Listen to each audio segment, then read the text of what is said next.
Please tell us about yourself. What are your interests and hobbies? My name is Francis Boache, a very hardworking young man. I am honest, reliable, trustworthy, and affable. I am able to adapt to new situations and changes. I learn from my superiors, my colleagues, as well as my students. When it comes to my interests, I have interest in writing and reading.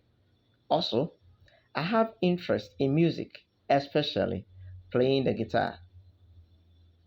When it comes to hobbies, my hobbies include watching funny videos and then also writing and reading my own poems. What motivated you to become a teacher for which you are applying? Well, I've always dreamt of being a very good English language teacher. I've always dreamt of imparting knowledge in the field I pursue. And I've always dreamt of learning new things from the very people who are the very architects and originators of the English language. I try my best to become the best English language teacher in my area. Tell us about your involvement in extracurricular activities that you could coach or supervise. Well, when it comes to extracurricular activities, in my school where I am teaching currently, I am one of the originators of the school's anthem. In fact, I'm almost always involved in all the extracurricular activities that are mostly academics.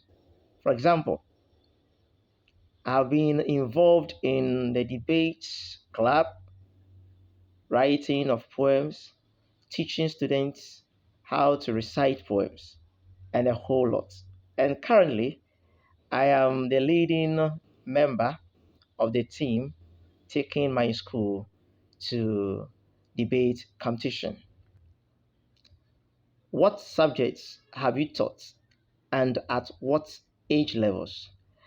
When it comes to subjects, even though English language is my main subject that I teach, I've also taught mathematics and science at the basic level. In fact, I've taught in almost all the levels. For example, I was once BS1 teacher, that's class 1 teacher. I've taught in primary school, the lower primary and upper primary. I've taught in the GHS, junior high school level. At the primary school, I was a class teacher, so I was handling almost all the subjects except French. I taught all these subjects: mathematics, English language, science, environmental studies, social studies. When I got to GHS, I was a science teacher, English teacher, as well as a mathematics teacher. Currently, I teach at the senior high school level and I'm handling English language and literature in English. How do you prepare to teach your lessons and what do your lesson plans include? All right, when it comes to preparing for teaching my lessons, I always start in my mind. I always think deeply about what I'm going to teach the kids or students. And then also, after thinking deeply into it, I look into myself in the mirror, try to dramatize or practice what I will teach in class. And then also, I try to think about all the necessary learning materials that I'll use in my lesson plans, as well as the teacher learner activities that I'll use, the role playing questions. I try to answer all the possible questions that my students can possibly ask me, and then think of all the possible questions that talk about two teaching strategies or methods that you effectively use in your lesson? Well, with strategies and methods in teaching, I always have my students in mind. So I start from the known to the unknown by basing on the relevant previous knowledge, that's RPK, of my students. So one of the effective methods or strategies that I use in teaching my students is questions and answers. I try to ask my students questions, help them answer the questions, and I motivate them to also ask questions about the topic in class. That is the first thing. The next thing or method is by engaging my students in group work. I motivate them to work together in class, go around, supervise the work that has been given to them, and then try to correct them as and when necessary. After that, I ask them or motivate them to present their findings. When someone enters your classroom, describe the learning activities in which the students are engaged in. Well, when someone enters my classroom, that person will always see my students actively involved in the lesson through answering and questioning. And then also, I try to group them. So I put my students into groups and I supervise them. Sometimes I make them dramatize or help them dramatize what I have taught them. What methods do you use to evaluate your students' progress? Well, when it comes to the methods that I use to evaluate the progress of my students, the first thing I do is by asking them questions. If they are able to answer the questions well, then it means they have been able to grasp the context or the content of the topic. And then also, I give them exercises, go around and then check the errors, and if possible, correct them. I make them also do corrections and I mark the corrections too.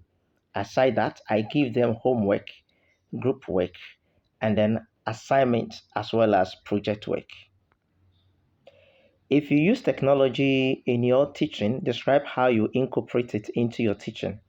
Describe any experience you have with a smart board. Well, I'll start with the last part. With a smart board, honestly, I haven't used that before because in my country, we are not that advanced. However, I always make sure that when it comes to audio visual activities, I use either my laptop or projector, project the work on the screen for the students to watch. And while they are watching, I explain to them. Sometimes when it's about oral work, I play the audio and then make them listen attentively, after which I explain the context to them. If you have students who are noisy or non attentive, share ways you regain their attention without interrupting their attention. All right, I've always said that in every class, you get at least one student who is a bit noisy or unattentive. So, with this one, what I do is before they come to class, I set the rule so they know the rules.